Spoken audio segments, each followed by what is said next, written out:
YouTube, this is the Duke coming back at you with another amazing old school bike build video. Today I'm going to rehash two stars in my collection. These are bikes that were made back in 1984 when stars were born. And yes, I'm talking about Hutch Trickstars. Probably one of the most iconic BMX freestyle bikes ever made. Probably up there with the Haro Master. Many people actually say it surpassed the Haro Master. Personally, I think it has, but I can't knock the Master because that and a twin tube Torker are incredible freestyle bikes. So let's take a look at these 284s. I had a few people request that I do a video specifically on the compare and contrast of the Japanese made 84 Trickstar compared to the American made 84 Trickstar. And I have no problem doing that because I happen to have one of each in my collection. So I thought this would be a great opportunity for you guys to sit back, give me a few minutes of your time. And if you're interested in Hutch BMX bikes, I could show you actually in situ. I have both bikes here in my collection. What actually is the big deal about these two bikes? Because I'll be honest with you guys, there really is no big deal. Value-wise, you're going to pay out of your nose for either one of them. There are no brakes on a Japanese baseball printed frame compared to an American-made frame. After 45 years, nobody cares. If you have an 84 Trickstar, you got an 84 Trickstar, okay? And with the price of all these new releases that Hutch has been making in the past 15 years, it's just driving the value of the old bikes even further and further and further to the moon. So I have the real OGs right here, the real McCoys, not the Hatfields, the real McCoys. So let's take a look, and I'm going to show you guys three things to look for if you really are hell-bent on getting an American or a Japanese Trickstar, because the demand is equal for either one of them. I'll show you what to look for, okay? Because there's a lot of misnomers out there and a lot of so-called experts who really don't know what the heck they're talking about. So give me a few minutes, spend some time with the Duke, and let's go to Trickstar school. Okay, guys, getting down low and scrubbing the floor for this one. Here we go. Do a walk around 360 as I do with all my videos. And then we'll talk about what makes these two bikes so similar but different. Okay.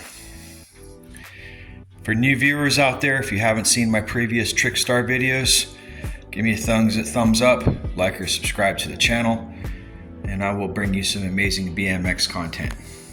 All right, let's talk about the Woody Itzen Pink 84 first. This is an original 84 Woody Itzen Pink Trickstar. This is the original finish. There are a couple small imperfections on the frame, but you will be hard pressed to find them. I will show them out to you in a moment. The first thing we notice with is on the rear thrusters of the Starship Enterprise, which is what Woody was trying to capture with this back platform. He wanted something that looked like the two motors coming out of the Enterprise to plant your feet in the back of the seat post and in the front, because prior to this bike's evolution, there really wasn't a place to plant your foot in the back of a bike. Now, Torker, on the original Torker, the drop occurred right behind the seat post mast. But if you look at the redesign of the Haro Master or this particular Torker, they're the same bike, you'll see they stretched that out in 1985 for the Freestyle edition. And you'll see the same thing on these other bikes as well. No platform behind the rear seat post mast. This Sharp BMX, yes, it does have something back there like the Mongoose Decade did the year after the FS1. FS1 also put something back there as well to plant your foot. So there were places to plant your foot, but there wasn't an actual platform until the Trickstar came out. And this is a level, dead level platform.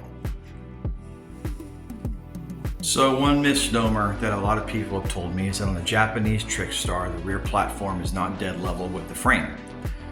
So if we're going to use for a reference point the top tube of the frame, let's take a look at that together and see if there's any truth to that statement compared to the American-made frame. That's going to be our first comparison. We're going to do three main comparisons on the rear platform. This is comparison number one. Okay guys, I don't know if you can see this, but the camera is directly in section to the frame. And there's your top tube. And it is dead level with that platform. There is no increase up or down on the degree of that rear platform. Now, for argument's sake, let's look at the American Trickstar. Now, forget about the pad I have there. You can still get a good idea of the top tube, and it is also dead level with the rear platform, okay? So we debunked that myth that there's a difference in the angle of the rear platform, because I'm going to show it to you guys again one more time. It is dead level with the top tube of the frame. All right. All right, guys and girls. So now that we've dismissed that misnomer, let's talk about what is different on the rear platform between the Japanese-made 84 and the American-made 84. Because yes, there is a difference, but it isn't the angle of the platform. I mean, what would be the reason for making that platform higher or lower? Think about it. You want stability when you're balancing yourself on a bike. Dead level is the most stable environment for your foot to be in. Let's take a look at what is the difference. Okay, so here's what differentiates the rear platform on the Japanese 84 from the American. And it's basically the distance that comes off of the rear.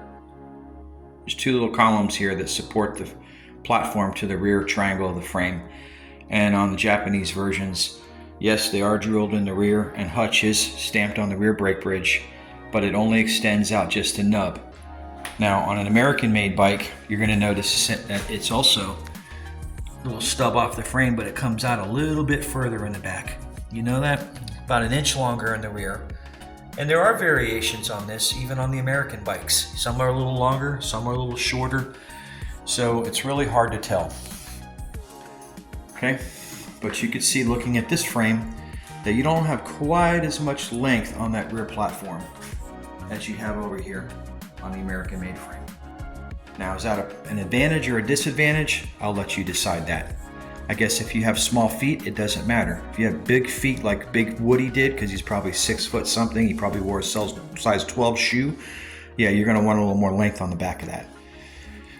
But you know, it doesn't matter, because the tricks of the time, a lot of people were doing decades and different types of things like lawnmowers and backyards, and that didn't really make any difference with any freestyle tricks of its era.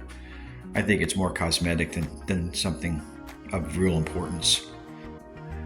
Okay, so we talked about the platform. We could put that whole big issue to bed, and let's talk about any other differences, even the most subtle differences that we might pick up on these two frames. Let's first take a look at the Japanese-made 84, and then we'll compare it to the American-made. We're going to look at the welds first. All right, very tight TIG welding. That's an arc weld. There's no splatter. Very nice, precise welds, okay? I don't know if you can see that on the camera, because the factory finish is kind of thick on this. It's held up really well, and I will show you where the blemishes are in this frame in just a moment. Let's go to the rear. Different welding. I do see a little bit of splatter. That might have been used with a stick. I'm not sure, could have been Heliarc. Heliarc typically does not splatter, but something happened here where there was a little contamination, and either the argon gas was not enough or whatever they use in the weld allowed this to happen, but that's not indicative of a TIG weld, usually when you have a little bit of splatter like that, but that looks like a TIG weld. So I don't know really, guys. I mean, real welders would look at this and say, yeah, that happens. Those are definitely TIG welds on the rear brake bridge. And there are TIG welds on the bottom bracket support on the rear triangle. And yes, we have TIG welds on the rear dropout, 100%. On the American-made frame,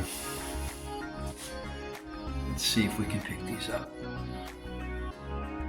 Yep, TIG welds. More TIG welds. Basically, the frame welding is almost identical on both bikes. They're very high quality TIG welds. Okay, and if you want to know what the difference is between a TIG weld, guys and girls, if you want to know the differences with welding, there's plenty of YouTube videos that people talk about welding, and it can teach you a lot. In a nutshell, most of these bike frames are stick welded and TIG welded. Some common methods were heliarc welding, where you take a torch with an arc. An arc is just basically when you use the positive and negative electrodes of an electrical charge to create heat. There's two ways to create your heat. You can have an arc from electrical source, or you can have a blowtorch with acetylene and oxygen. Now, Mongoose used oxyacetylene on their old frames, and I talked about this in my video before. You can tell because when you look at the bird feet welds, that's very typical of that type of stick torch welding. On the other hand, most of the higher end bike manufacturers like Dodson that made frames for CW, Haro, Torker, GT, they made frames for all the big guys. They always used an arc welder, a nice clean TIG welds. Not so much MIG, mostly TIG. Same thing with Cook Brother. They used really nice, almost artistic, artisan level welds. Probably TIG. Could have been MIG because it was the 70s, I'm not sure. But it was definitely some sort of an arc welder. The CYCs I showed you with the really sloppy splatter welds, these are more than likely done with a stick, where they just stick the stick on the end of the positive terminal of the two positive and negative electrode, and as soon as it touches the frame, it makes an arc and starts to melt the stick. And they put a coating around the stick to make sure that the oxygen doesn't contaminate it, but it does, and it causes this nasty splatter. And if you look at the frames of my CYCs, I've done a video on this. You can see those really poor quality welds, which I like to call toothpaste welds. You know, there's different versions and different nicknames for those welds, but you know, that's indicative of a mass-produced, lower quality, or just a small operation bike company. CYC Stormers never went global. They were just one of these California brands like Cook that never went into the mainstream corporate BMX world, where they didn't sell their brand to one of the major companies out there who took it to a Taiwanese factory and produced them by the millions. There's certain brands that just died in California.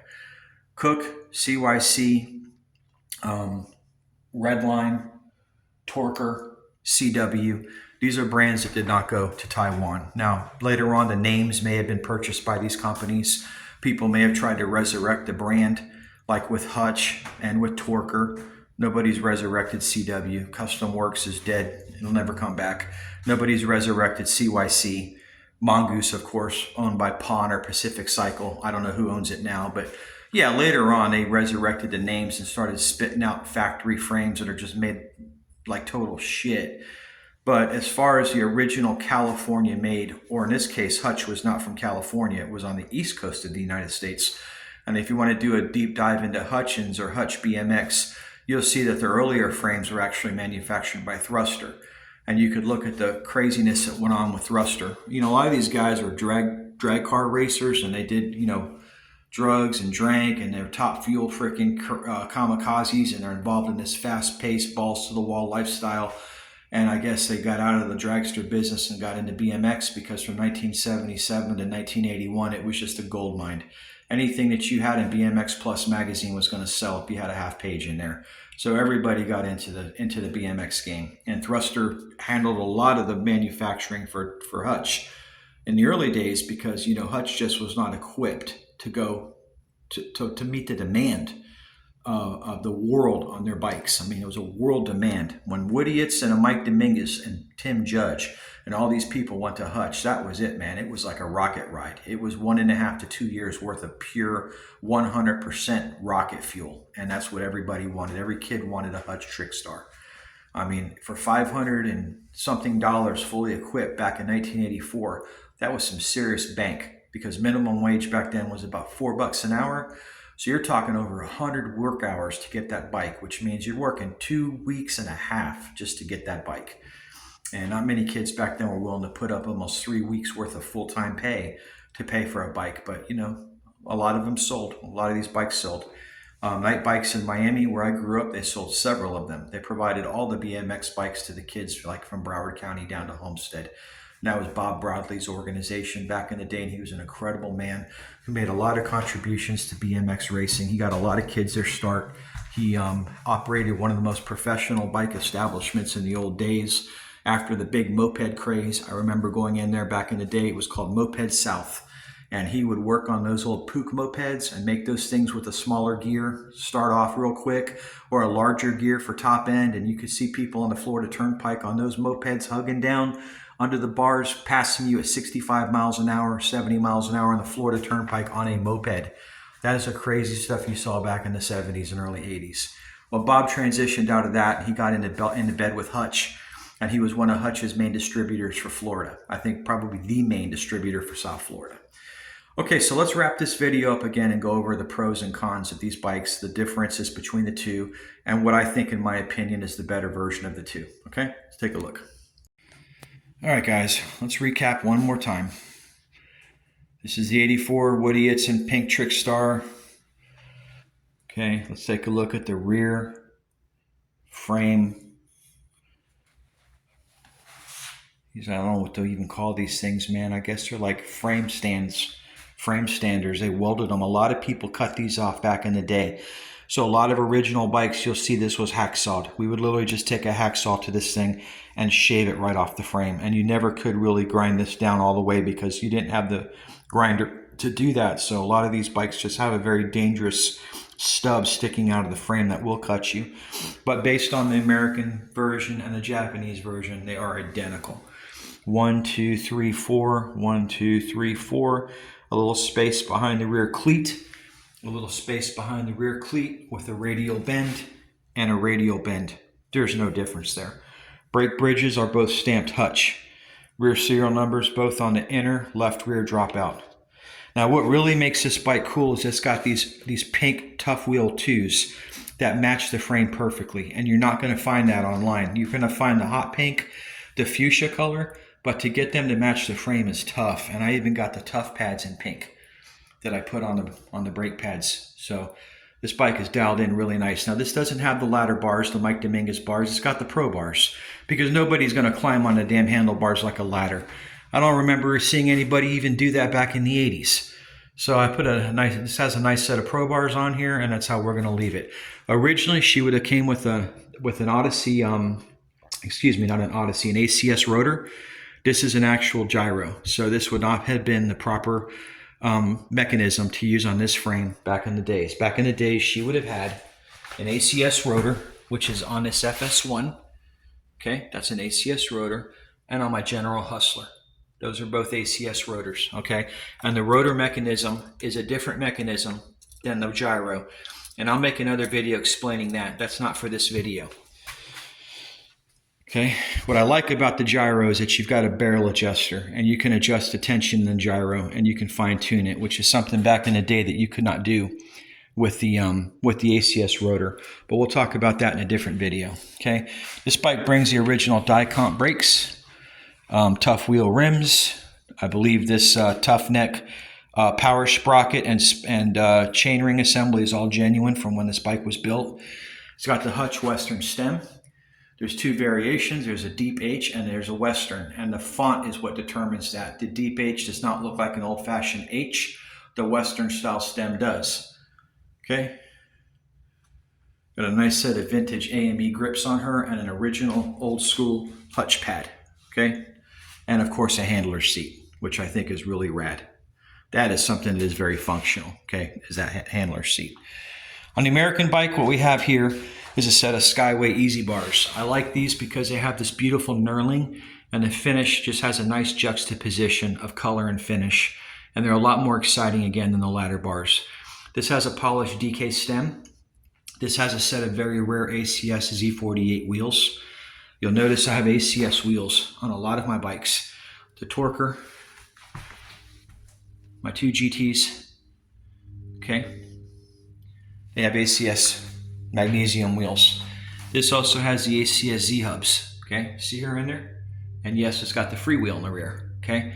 She also has a set of one-piece cranks, original to the bike.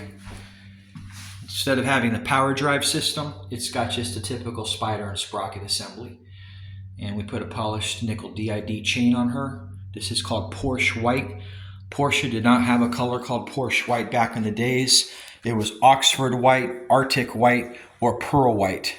But for Hutch's purposes in their catalog for 1984, you will see it listed as a Porsche White.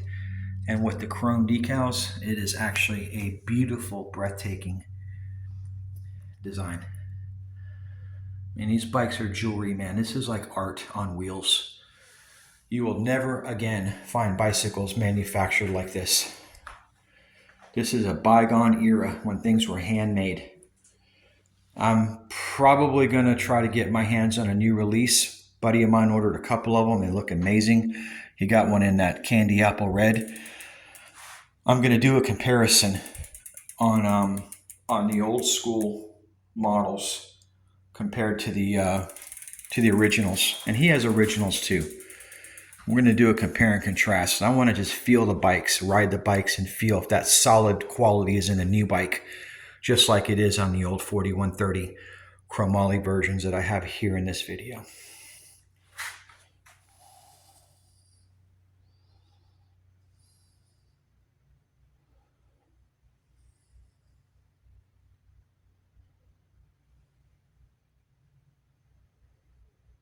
All right, let's talk about the imperfections I mentioned earlier. Where are they? Because I don't see them, Duke. There's no chips on this frame. There's no rub. No. That's it right there, guys. You can see it rubbed down to the frame. It's gone there. Took a nick or two over the years. Got some scuffs up here as well. A little bit of wear on the decal. Very, very minor. I mean, come on, what do you want for 50 years? Give me a break. You see those welds a little bit better in the light here. Okay. I know John D brought these bikes back and he's making limited collections of these, and I'm sure they're manufactured to the highest standards in Taiwan. And I've said it before in many of my videos, the Taiwanese make amazing bikes. The DS or Dodsung factory put out some amazing frames. They put out this Torker frame with these beautiful welds. They put out the CW frame. You can see the quality of their TIG welding. It's A+ welding. Okay? Look at that.